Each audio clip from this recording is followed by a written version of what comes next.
उत्तर Pradesh eco tourism development board ने पर्यटकों की सुविधा के लिए UP eco tourism mobile app launch किया है। इस ऐप के जरिए प्रदेश के राष्ट्रीय उद्यान, वन्यजीव अभयारण्य, नेचर ट्रेल्स, झरनों और नदियों से जुड़े पर्यटन स्थलों की जानकारी एक क्लिक पर मिलेगी। ऐप में बुकिंग, फोटो, वीडियो, रास्ते का विवरण, आसपास के आकर्षण और यात्रा के लिए उपयुक्त समय जैसी सुविधाएं दी गई हैं।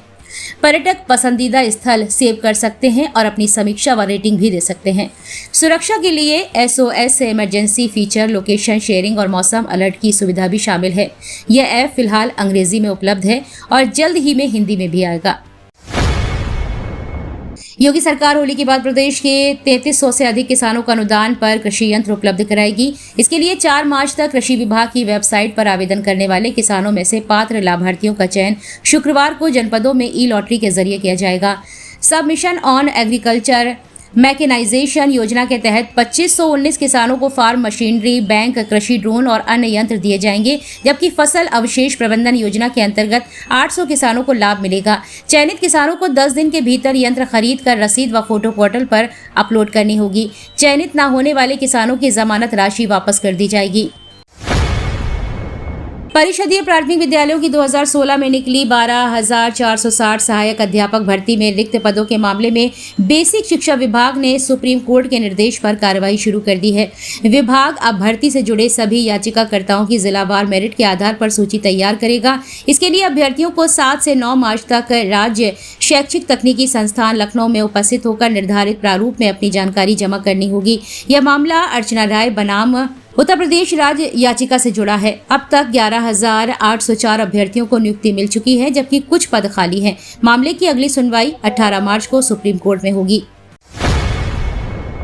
प्रधानमंत्री नरेंद्र मोदी ने कहा कि भारत कृषि को निर्यात आधारित और वैश्विक स्तर पर प्रतिस्पर्धी बनाने की जरूरत है। कृषि और ग्रामीण परिवर्तन विषय पर बजट के बाद आयोजित वेब गोष्ठी में उन्होंने कहा कि खेती में टेक्नोलॉजी की संस्कृति विकसित करना समय की मांग है। सरकार एग्रीस्टेक के माध्यम से किसानों के लिए डिजिटल सार्वजनिक अवसंरचना बना रही है और अब तक करीब 9 करोड़ किसान ID तैयार की जा चुकी है। उन्होंने प्राकृतिक और केमिकल फ्री खेती को बढ़ावा देने पर जोर दिया है ताकि भारतीय उत्पाद वैश्विक बाजार तक पहुंच सके। साथ ही डेयरी, फसल विविधीकरण और ऑर्गेनिक उत्पादों को बढ़ावा देने की भी बात कही गई। रूस से तेल आयात पर अमेरिका की कथित 30 दिन की मोहलत के बयान को लेकर सियासत तेज हो गई है। अरविंद केजरीवाल ने प्रधानमंत्री नरेंद्र मोदी की चुप्पी पर सवाल उठाते हुए कहा कि भारत को रूस से तेल खरीदने के लिए अमेरिका की इजाजत क्यों लेनी पड़ी। उन्होंने इसे देश की संप्रभुता से जुड़ा मुद्दा बताया है। वहीं मनीष सिसोदिया और संजय सिंह ने भी सरकार पर निशाना साधते हुए कहा कि भारत को अपने व्यापारिक फैसले स्वतंत्र रूप से लेने चाहिए। हालांकि इस मामले में केंद्र सरकार की ओर से अभी तक कोई आधिकारिक प्रतिक्रिया नहीं आई है। इलेक्शन कमीशन ऑफ इंडिया ने उत्तर प्रदेश के 6 प्रत्याशियों को बड़ा झटका देते हुए 3 साल के लिए चुनाव लड़ने से आरोग्य घोषित कर दिया है। यह कार्रवाई 2022 विधानसभा चुनाव में खर्च का पूरा ब्यौरा तय समय में जमा न करने पर की गई है। मुख्य निर्वाचन अधिकारी नवदीप रिनवा के अनुसार लोक प्रतिनिधित्व अधिनियम 1951 की धारा 78 के तहत प्रत्याशियों को 30 दिन के भीतर खर्च का हिसाब देना अनिवार्य है। आरोग्य घोषित किए गए प्रत्याशियों में प्रज्ञा, यशोदा, सुरेंद्र, ओमवीर, ममता देवी, अनिल कुमार और मन्ना लाल शामिल हैं। अब ये 3 साल तक कोई भी चुनाव नहीं लड़ सकेंगे।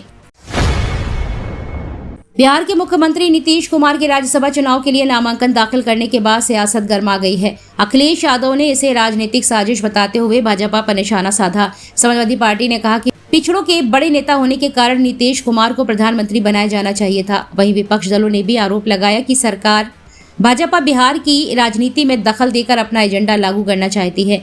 जेडीयू कार्यकर्ताओं के विरोध के बीच यह फैसला बिहार और उत्तर प्रदेश की राजनीति में नई बहस को जन्म दे रहा है।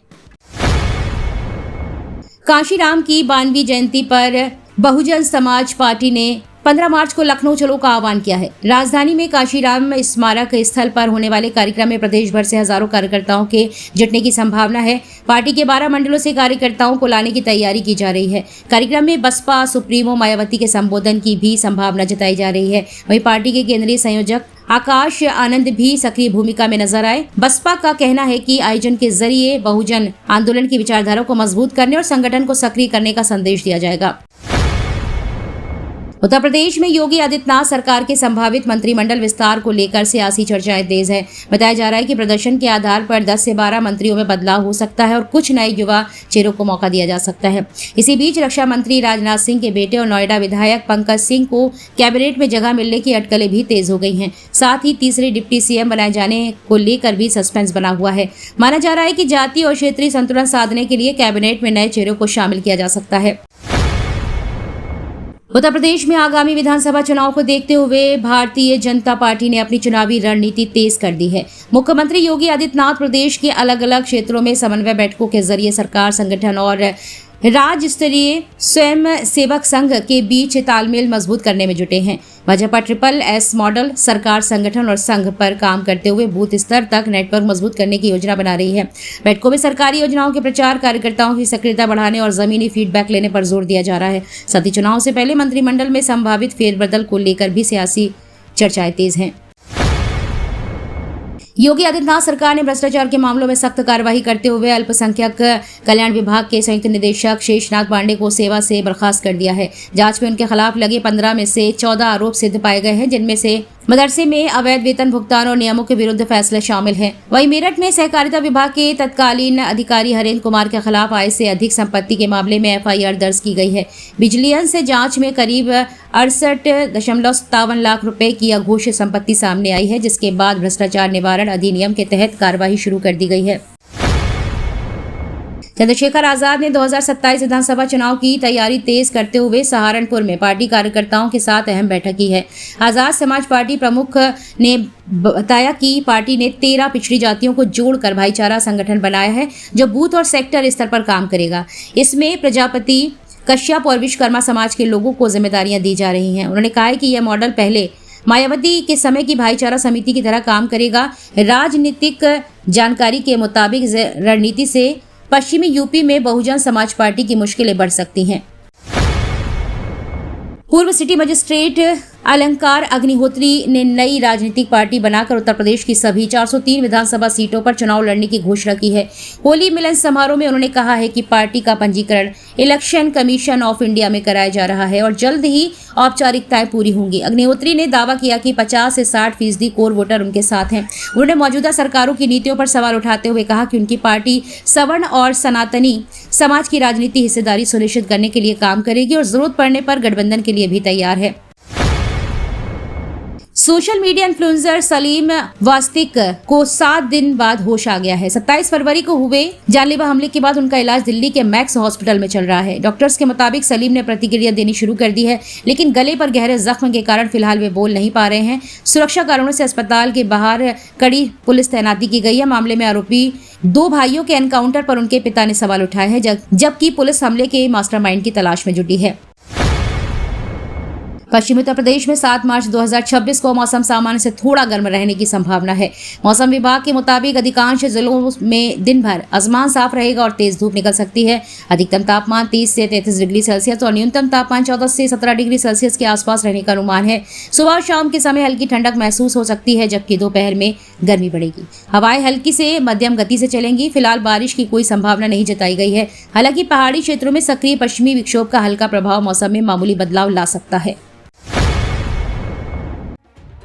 तो ये थी आज की 15 फटाफट खबरें। अगर आपको वीडियो पसंद आया तो वीडियो को लाइक, शेयर व कमेंट जरूर करें। धन्यवाद।